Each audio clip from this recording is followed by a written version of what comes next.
memikul itu membebani. Mereka membebani anfusahum, diri-diri mereka, ala tahalli bi akhlakil karimah, untuk menghiasi diri-diri mereka dengan akhlak-akhlak yang mulia. Dia terus membebani dirinya mencari bagaimana akhlak yang mulia itu.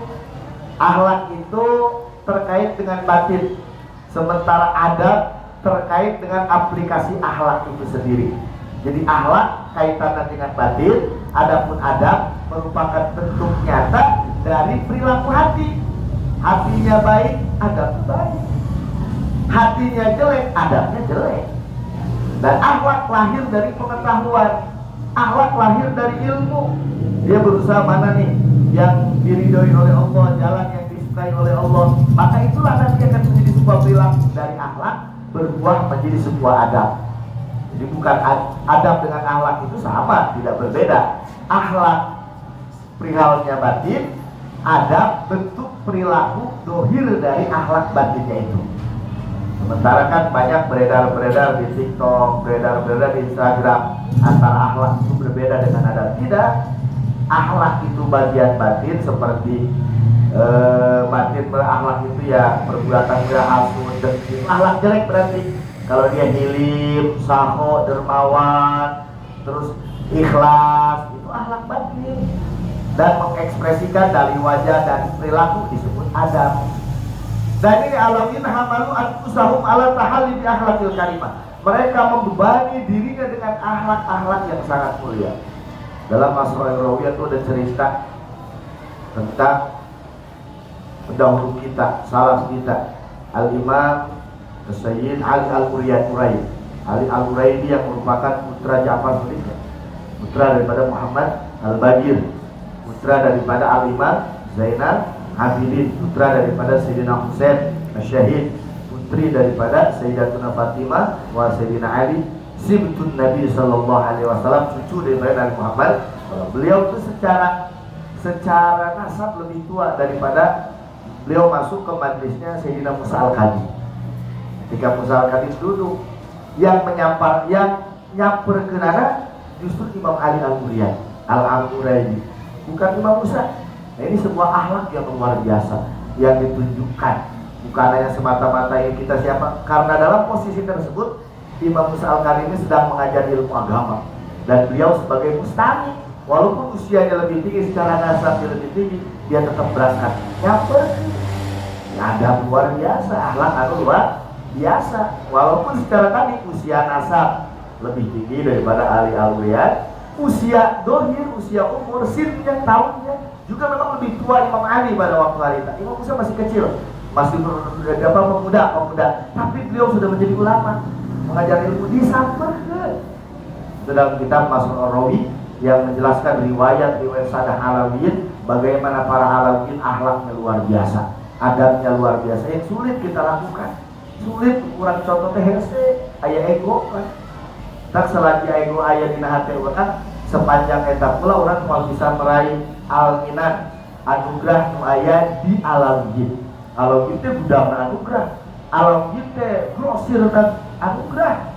Tapi lantaran urang masih kena ego, teu bisa nyanak urang teh urang jero padahal.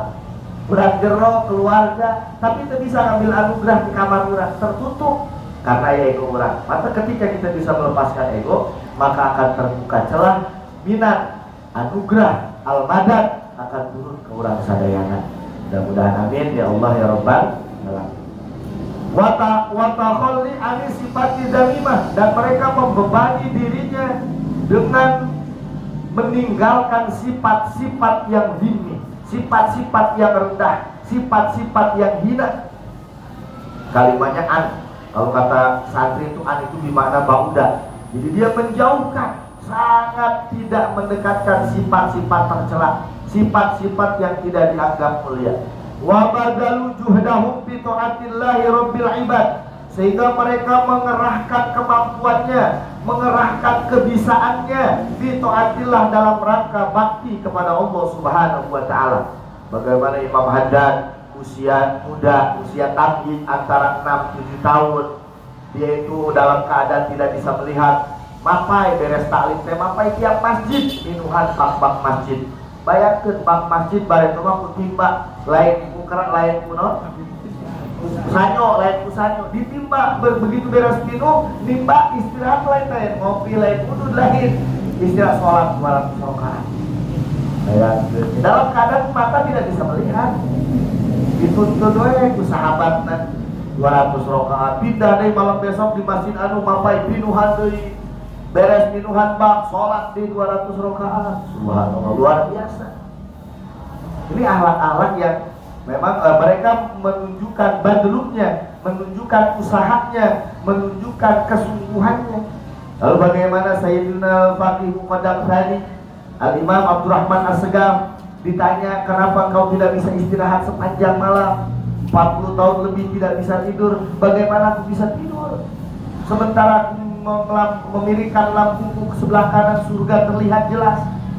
Sehingga membuat hatiku tidak nyaman kalau tidak untuk beribadah agar meraih tempat di surga. Memiringkan lambungku ke sebelah kiri, terlihat neraka sangat jelas.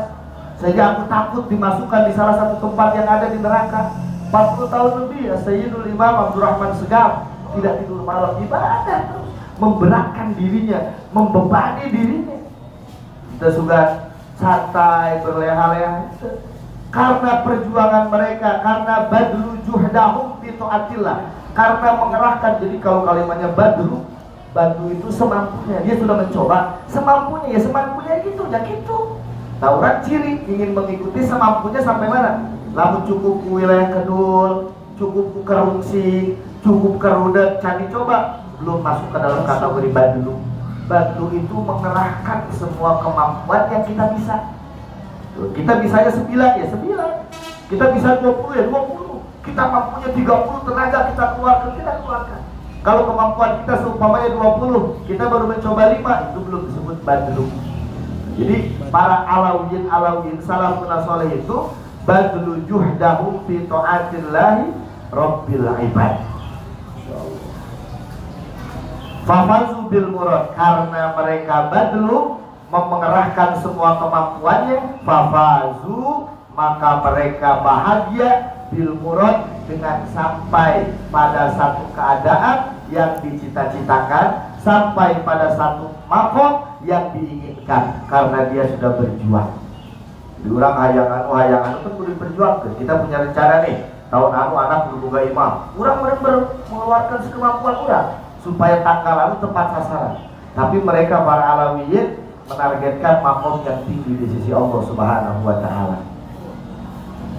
Wa nalu akmalal imdad, mereka memperoleh kesempurnaan pertolongan dari Allah karena sudah badlu. Jadi kata kuncinya badlu. Mereka kalau kita sudah badlu, maka kita akan akmalal imdad, memperoleh meraih kesempurnaan pertolongan dari Allah Subhanahu wa taala. Kama qala, seperti apa yang sudah dijelaskan biwasbihim, dalam mensifati para salafuna alawiyin. Sa'al Imamul Irsyad Al-Habib Abdullah bin Al-Haddad, Al-Habib Abdullah Haddad mensifati mereka dalam sebuah syairannya, dalam sebuah qasidahnya. Rijalun ilar rahmani saru bihimmatin ma'asidki wal ikhlasi min ghairi aikin, fananul ladhi kullul maqali bidunahu, falillahi min izzin karimin waraiki. Rijalun, tokoh-tokoh alawiyin, ilar rahman, menuju sang zat yang maha pengasih. Saru, mereka berjalan cepat. Saru ini berjalan tapi di waktu malam. Jadi menandakan bahwa ibadah para alawiyin ketika datang waktu malam itu luar biasa. Maka ada salah satu cerita, masih kalau nggak salah dalam Mas Rawi juga itu, Salafun alawiyin itu seorang pedagang. Menjelang tutup, beres-beres di tokonya, mungkin kehilangan dompet. Dicari, dicari ke sana tidak ketemu. Nah itu dia tengah mandi. Maghrib lah masuk, pulang lah beliau masuk maghrib. Lalu ada anak dia mau kabar, abah, dompet kepagi, dicarikan. Dia tegas maghrib, lain urusan dunia ada nih, cicing sih, dicarikan. Ayo orang tuh kira-kira orang. Bunga, nuhunnya di mana sih pagi? Tadi kena tak kira. Jadi ketika sudah datang waktu malam, mereka tidak sibuk menguruskan dunia, sudah ada waktunya masing-masing. Subhanallahnya, kuduna memang gitu rancangan. Yang berapa tadi itu ya di akhir zaman paling tidak ketika kita ngaji ini kita punya pengetahuan, punya wawasan, itulah kakek-kakek kita. Kalau kita saat ini hanya bisa membanggakan kakek kita, entahlah kakek kita bangga ke orang atau wallahu alam. Kita hanya baru bisa membanggakan kakek-kakek kita, tapi kakek kita bangga atau wallahu alam. Min kibaril mar'i, salah satu ciri-ciri orang besar itu bukan hanya membanggakan hadza abi, hadza ajdadi, hadza bani, inilah bapakku, inilah kakekku, inilah keluargaku, bukan, tapi hadza bi, inilah aku. Ini aku jadi ini. Jadi kita bangga kepada orang tua kita. Kita berusaha supaya orang tua kita pun bangga terhadap kita. Ini yang dilakukan, ditempuh oleh para ajdaduna alawiyyin. Maka beliau dikatakan rijalun ila rahmani saru bihimmati. Mereka berjalan di waktu malam menuju Allah yang Maha Rahman bihimmatin, dengan hikmahnya. Dalam kitab Dunia Sultanul Auliya Syekh Abdul Qadir Al-Jailani qaddasallahu sirrah, bahwa seorang bisa sampai kepada Allah itu diantaranya dengan hikmah. Maka kita harus punya himmatul aliyah. Kalau kita tidak punya himmatul aliyah, maka sampai kapanpun kita tidak akan bisa sampai kepada Allah Subhanahu wa ta'ala. Dengan himmah ma'asidki, tapi himmahnya yang benar, himmahnya yang jujur, himmahnya yang profesional. Kalau benar ya benar, salah ya salah. Wal ikhlas, dan dilakukan dengan keikhlasan. Min goiri aikin, tanpa rintangan. Karena mereka menuju Allah jujur, ikhlas, maka mereka berjalan menuju Allah dengan keadaan min goiri rob, min goiri aik, tenang, tentram, tanpa ada rintangan. Sehingga fanalu, mereka semua memperoleh, mereka semua mendapatkan alladzi kullul maqalibi dunahu, yang mana perkara tersebut tidak diraih oleh orang yang di bawahnya. Maksudnya nuka dulu. Ada orang mampu 100 sholat seumpama qobla ba'diyah, lalu kemudian tara tinggalan witir. Aya jelema kan qobla ba'diyah hungkul witir tara. Nah, yang qobla ba'diyah tidak akan bisa mencapai pada orang yang merutinkan, mengistiqomahkan sholat witir. Ada orang witir qobla ba'diyah tahajud jam. Berarti ada orang yang sudah qobla ba'diyah jalan, tahajud jalan, witir jalan, maka dia akan mendapatkan yang tidak didapatkan oleh orang yang sebelumnya. Inilah alladzi kullu maqalu biduna. Dan itu semua oleh para ajdad alawiyyin didapatkan oleh mereka semua. Karena mereka sudah membebankan dirinya, mengorbankan waktu kesenangannya.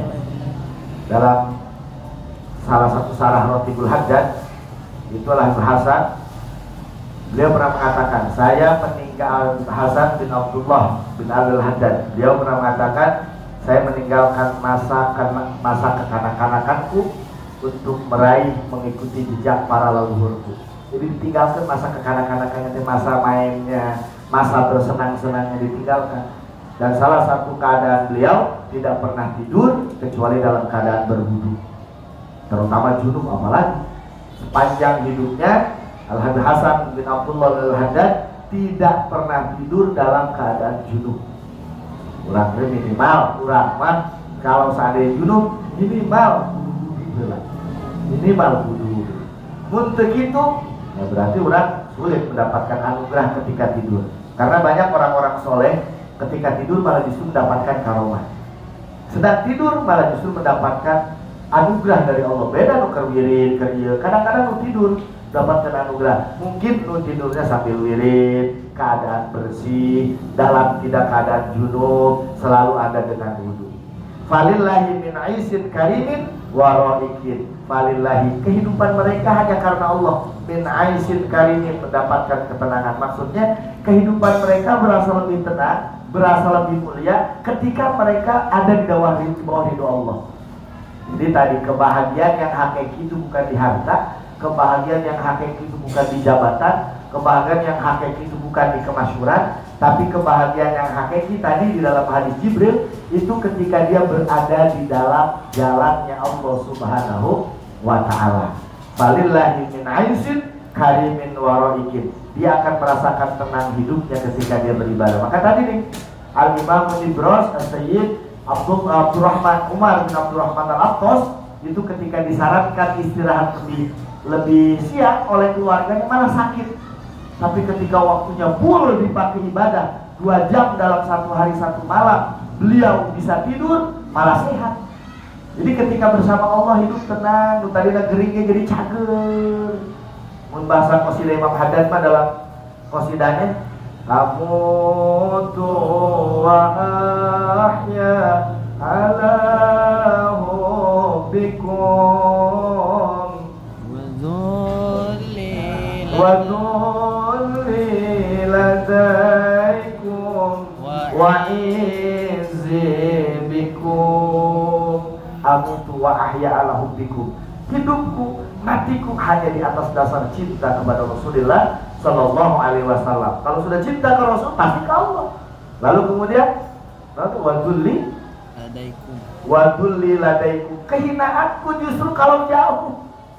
Aku menjadi hina kalau jauh dari Rasulullah Sallallahu Alaihi Wasallam. Wa izin bikum. Karena kemuliaanku ada bersama baginda Nabi besar Muhammad Sallallahu Alaihi Wasallam. Amutu wa ahya ala hubbikum wa dulli ladaikum wa izzin bikum. Hina kalau jauh dari baginda Nabi terasa hina, kalau dekat selalu mengikuti baginda Nabi dia akan merasa mulia. Maka dikatakan oleh Habib Zain bin Semir, miftahus sa'adah huwa ittiba'u sunnatil Muhammadiyah fala wasala ila naili kulli ma'qulin illa bi muttaba'ati sayyidina Rasulillah sallallahu alaihi wasallam. Kata Habib Zain, kunci kebahagiaan terletak pada mengikuti sunnah Nabi Muhammad. Fala wasala ila naili kulli ma'mul. Tidak akan bisa mewujudkan impian, tidak akan bisa mewujudkan cita-cita kecuali di mutabati sayyidina Muhammad sallallahu alaihi wasallam. Wa qala aidan wa qad daraja aslamu min qabli haula wa himmatuhum nailul makarim wal